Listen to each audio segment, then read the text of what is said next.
कल दोपहर अहमदाबाद में कुछ ऐसा हुआ जिसे देखकर पूरे देश में मातम छा गया। एयर इंडिया का विमान उड़ान भरते ही क्रैश हो गया। इसके बाद जो तस्वीरें सामने आई उसे देखकर रोंगटे खड़े हो गए। पर आखिर ये सब कैसे हुआ, क्या है पूरी कहानी, आइए विस्तार से समझते हैं आज के इस वीडियो में। 12 जून 2025 अहमदाबाद, गुजरात, इंडिया। यहाँ एक इंटरनेशनल एयरपोर्ट है, सरदार वल्लभ भाई पटेल इंटरनेशनल एयरपोर्ट। इस एयरपोर्ट में एक सिंगल रनवे है जिसकी लंबाई 3505 मीटर यानी कि 11,499 फीट लंबा है। एयर इंडिया फ्लाइट 171 का ये विमान इसी रनवे से उड़ान भरने वाला था। समय 1 बजे फ्लाइट 171 में 230 यात्री सवार होने लगे। इन यात्रियों में से गुजरात स्टेट के फॉर्मर चीफ मिनिस्टर भी थे। इन 230 पैसेंजर्स में से 11 बच्चे थे और 2 बच्चा इतना छोटा था कि उनकी उम्र 1 साल से भी कम रही होगी।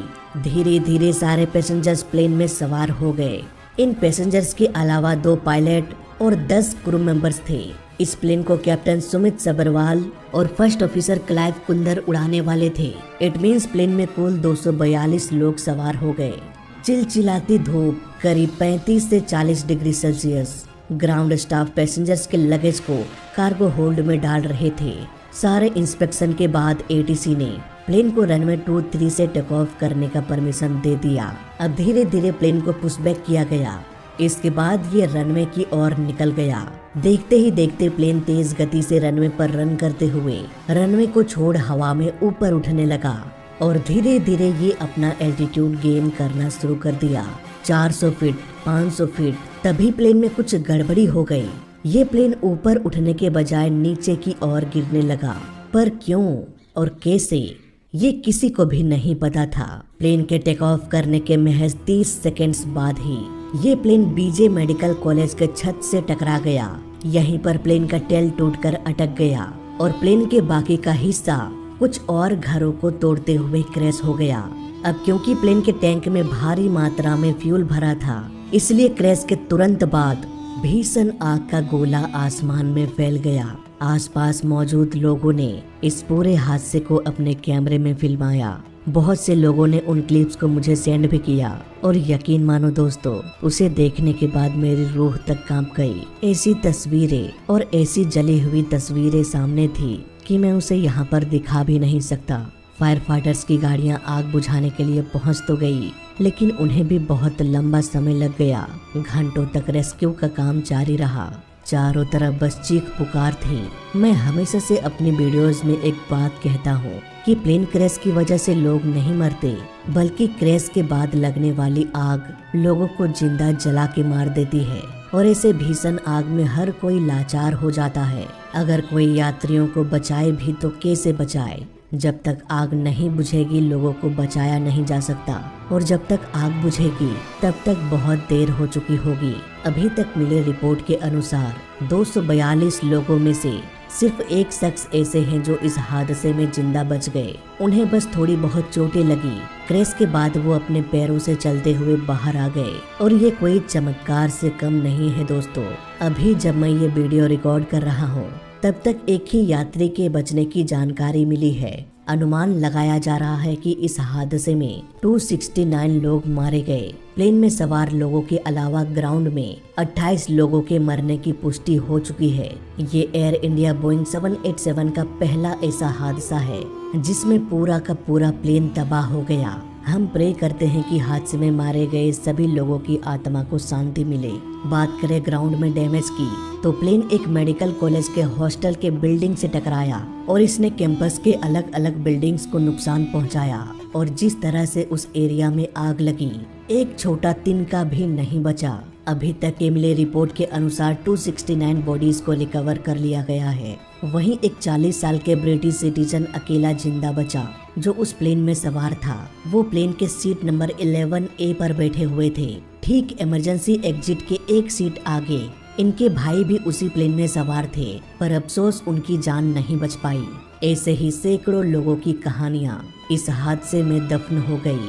दोस्तों, इस पूरी कहानी को समझने के बाद, सोशल मीडिया में मौजूद वीडियोस को ऑब्जर्व करने के बाद मैंने इस केस को समझने की कोशिश किया। अब जो डिटेल्स मैं आपके सामने रखने वाला हूँ उसकी छानबीन मैंने किया है, तो हो सकता है जो इस हादसे का ऑफिशियल रिपोर्ट निकल के आए वो इससे थोड़ा अलग हो जाए। इन्वेस्टिगेशन की शुरुआत करते हैं फ्लाइट रडार 24 से। इसका काम होता है धरती में उड़ रहे सारे प्लेन्स को ट्रैक करना। ये रडार प्लेन में लगे ADS-B ट्रांसपोंडर से कम्युनिकेट करके रियल टाइम में लोकेशन का पता लगाता है। फ्लाइट 171 के टैक्सिंग से लेकर टेक ऑफ करने तक इस रडार ने सब कुछ रिकॉर्ड किया। लेकिन जैसे ही ये प्लेन 625 फीट के ऊंचाई में पहुंचा, रडार प्लेन के ट्रांसपोंडर से डिस्कनेक्ट हो गया। अब दोस्तों, 625 फीट की ऊंचाई में कोई बिल्डिंग है नहीं कि वो उससे टकरा जाए और रडार का कनेक्शन टूट जाए। क्रैश होने से पहले प्लेन में कुछ तो ऐसा हुआ होगा जिससे में भी प्लेन का ट्रांसपोंडर बंद हो गया और फ्लाइट रडार 24 डिस्कनेक्ट हो गया। पर ऐसा क्या हो सकता है जिससे ये बंद पड़ जाए? कोई भी इलेक्ट्रिक डिवाइस इलेक्ट्रिसिटी से ही चलती है और इलेक्ट्रिसिटी मिलता है प्लेन के इंजन से। क्या हो अगर इसके इंजन में प्रॉब्लम हो जाए? दोस्तों, ऐसे केस में प्लेन में इलेक्ट्रिसिटी मिलना बंद हो जाएगा। मे बी इसी वजह से ट्रांसपोंडर भी बंद पड़ गया हो या फिर किसी तरह का इलेक्ट्रिक फेलियर भी हो सकता है। लेकिन इलेक्ट्रिक फेलियर में प्लेन नीचे नहीं गिरेगा। इसका सबसे बड़ा प्रूफ है हमारे पास ये वीडियोस, जहां हम देख सकते हैं धीरे धीरे प्लेन नीचे आने लगा। और ऐसा तभी हो सकता है जब इंजन पावर जनरेट ना कर रहा हो। इस वीडियो में अगर हम गौर से देखें तो यहाँ पर हमें ऐसा लगता है कि कुछ तो यहाँ से निकला हुआ है। मे बी ये रैम एयर टरबाइन है और ये रैम एयर टरबाइन तब ऑटोमेटिकली अपना काम करना शुरू करता है जब प्लेन का दोनों इंजन फेल हो जाए। हालांकि इस वीडियो में क्लियर तो दिखाई नहीं दे रहा, लेकिन अगर ये रैम एयर टरबाइन है तो मैं ये दावे के साथ कह सकता हूँ कि प्लेन का दोनों इंजन फेल हो गया होगा। इसलिए इन सब चीजों को ध्यान में रखते हुए हम ये कह सकते हैं कि प्लेन के क्रैश होने से पहले ही प्लेन में गड़बड़ी हो गई होगी। May be engine failure. अब आपको लग रहा होगा कि मैं इन सारी बातों को ऐसे तुक्का लगाकर बोल रहा हूँ, पर ऐसा नहीं है दोस्तों। हमें इसका सबसे बड़ा प्रूफ मिला हादसे के कुछ घंटे बाद, जब ATC ने कहा कि फ्लाइट 171 ने मेडे कॉल किया। मेडे कॉल तब किया जाता है जब प्लेन में कोई ऐसा खतरा आ जाए जिससे प्लेन क्रैश हो सकता है। इट मीन्स जब ये मेडे कॉल किया गया तब प्लेन रनवे के आसपास के आखिरी छोर में रहा होगा, यानी कि गड़बड़ी की शुरुआत भी यहीं पर हुई होगी। लेकिन यहाँ पर एक और सवाल पायलट पर उठ जाता है कि अगर पायलट को पहले से ही पता चल गया था तो उन्होंने उड़ान क्यों भरा? क्यों उन्होंने ब्रेक लगाकर प्लेन को नहीं रोका? इसे समझने के लिए हमें प्लेन के स्पीड के बारे में भी थोड़ा समझना पड़ेगा। एक प्लेन को टेक ऑफ करने से पहले 3 तरह के स्पीड से होकर गुजरना पड़ता है, V1, VR और V2। V1 स्पीड में जब प्लेन रनवे पर रन कर रहा हो तब पायलट के लिए वो आखिरी पल होता है जब उन्हें डिसाइड करना होता है कि प्लेन को रोका जाए या फिर टेक ऑफ करा दिया जाए। इस स्पीड में अगर कोई इमरजेंसी आ जाए तो पायलट ब्रेक लगाकर प्लेन को रोक सकते हैं, लेकिन इस स्पीड को पार कर देने के बाद प्लेन VR स्पीड पर पहुंच जाता है। इतने स्पीड में प्लेन का नोज रनवे को छोड़कर ऊपर उठने के लिए संघर्ष करने लगता है, लेकिन जब प्लेन VR स्पीड को भी पार कर देता है तब वो V2 स्पीड पर पहुंच जाता है। ये प्लेन का वो स्पीड होता है जब प्लेन सेफ मोड में चला जाता है। इस एल्टीट्यूड में अगर कोई इमरजेंसी हो जाए, मान लो प्लेन का एक इंजन फेल हो जाए, तब भी प्लेन V2 स्पीड में एक इंजन के सहारे उड़ान भर सकता है, कोई भी दिक्कत नहीं आने वाली। अब तीनों को समझने के बाद हम फोकस करते हैं प्लेन के VR स्पीड में। जब प्लेन रनवे पर कुछ दूर रन करके ठीक हवा में ऊपर उठने वाला होता है, ये एक ऐसा कंडीशन होता है VR स्पीड में कोई भी इमरजेंसी हो जाए, मान लो एक इंजन फेल हो जाए, तो पायलट ब्रेक नहीं लगा पाएगा क्योंकि प्लेन का स्पीड इतना अधिक होगा कि वो रुक नहीं पाएगा। और यहाँ पर पायलट प्लेन को ऊपर भी नहीं उड़ा पाएंगे क्योंकि प्लेन का स्पीड भले ही V1 स्पीड से अधिक है, लेकिन ये स्पीड भी उतना नहीं है कि एक इंजन के सहारे प्लेन उड़ सके।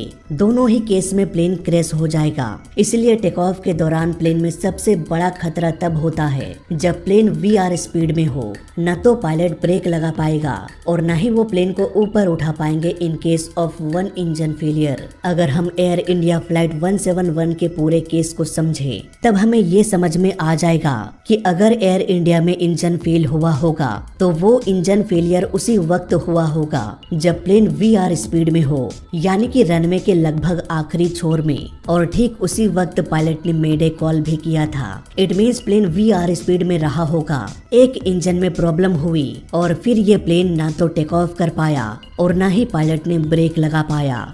इवन यही वो समय था जब ADS-B रडार बंद हुआ। इस हादसे की पूरी कहानी मेरे इस थ्योरी पर फिट बैठ रही है। इसके अलावा गर्मी का भी मौसम था। एयरपोर्ट में लगभग 35 से 40 डिग्री सेल्सियस तापमान रहा होगा। इतने देर तक प्लेन धूप में खड़ा रहने से प्लेन के टैंक का फ्यूल का टेम्परेचर भी काफी बढ़ गया होगा। शायद इसीलिए आग लगने में जरा सी भी देरी नहीं हुई। इसके अलावा इन वीडियोज में हमें कुछ और डिटेल्स भी नजर आता है और इन डिटेल्स की पुष्टि इन्वेस्टिगेशन के बाद ही हो सकती है। जैसे कि टेक ऑफ के दौरान अगर हम प्लेन के विंग्स में गौर करें तो यहाँ पर ऐसा लगता है जैसे प्लेन का फ्लैप्स 0% हो। फ्लैप नॉर्मली 1 या 2% होता है। अहमदाबाद में रनवे की लंबाई 11,000 फीट से भी अधिक थी। इट मीन्स रनवे की लंबाई काफी था बोइंग 787 जैसे प्लेन्स को उड़ान भरने के लिए। इतने लंबे रनवे पर कम फ्लैप्स के साथ उड़ान भरा जा सकता है, लेकिन ये जो वीडियो इंटरनेट पर वायरल हो रहा है इसे किसी मॉनिटर के स्क्रीन से रिकॉर्ड किया गया है, इसलिए प्लेन का फ्लैप्स ठीक से दिखाई नहीं दे रहा है। हो सकता है प्लेन का फ्लैप मिनिमम पर हो ना कि 0 पर, या फिर ये भी हो सकता है कि फ्लैप 0 पर हो। लेकिन टेक ऑफ के दौरान अगर फ्लैप 0 पर हो तो कॉकपिट में एक अलार्म बजने लगता है, इसलिए मुझे नहीं लगता है कि पायलट ने 0 फ्लैप पर टेक ऑफ किया होगा। एक शॉकिंग डिटेल हम देख सकते हैं प्लेन के लैंडिंग गियर में। प्लेन में लगातार ड्रैग बढ़ रहा था, प्लेन का स्पीड लगातार कम हो रहा था। ऐसे में पायलट ने लैंडिंग गियर को नीचे ही छोड़ दिया। हालांकि इसे ऊपर कर देने से भी ऐसा नहीं होता कि प्लेन बच जाता। मे भी ऐसे केस में पायलट्स पैनिक हो गए हो। दुनिया जमाने के अलार्म्स को सुनते हुए पायलट का ध्यान लैंडिंग गियर पर ना गया हो। अब देखना यह है कि अगर इंजन में प्रॉब्लम हुई थी तो क्यों हुआ, कैसे हुआ। हालांकि आई विटनेस का कहना है कि टेक ऑफ के दौरान मल्टीपल एक्सप्लोजन की आवाज सुनाई दिया और इसी दौरान इंजन में धुएं को भी नोटिस किया गया। मे बी ये बर्ड स्ट्राइक भी हो सकती है या फिर इंजन में कोई टेक्निकल खराबी। तो दोस्तों उम्मीद है पूरा हादसा आपको समझ में आ गया होगा। अभी बहुत कुछ जानना बाकी है। मे बी इस साल के अंत तक इस केस का इन्वेस्टिगेशन रिपोर्ट हमारे सामने आ जाए। उस समय हम और भी डिटेल में इसके बारे में चर्चा करेंगे। फिलहाल इस वीडियो में अभी तक के लिए बस इतना ही। अगर इस हादसे के बारे में कोई मेजर अपडेट आता है तो उस पर भी मैं वीडियो बना दूंगा। इसके लिए आप हमारे साथ जुड़े रह सकते हैं। वीडियो अच्छा लगा तो लाइक कर देना, बुरा लगा तो डिसलाइक कर देना और दोनों ही केस में इस चैनल को सब्सक्राइब कर देना, क्योंकि इस चैनल में सीखने के लिए बहुत कुछ है। तो मैं मिलता हूँ आपसे अगले वीडियो में। तब तक के लिए देखते रहिए और सीखते रहिए। जय हिंद, वंदे मातरम।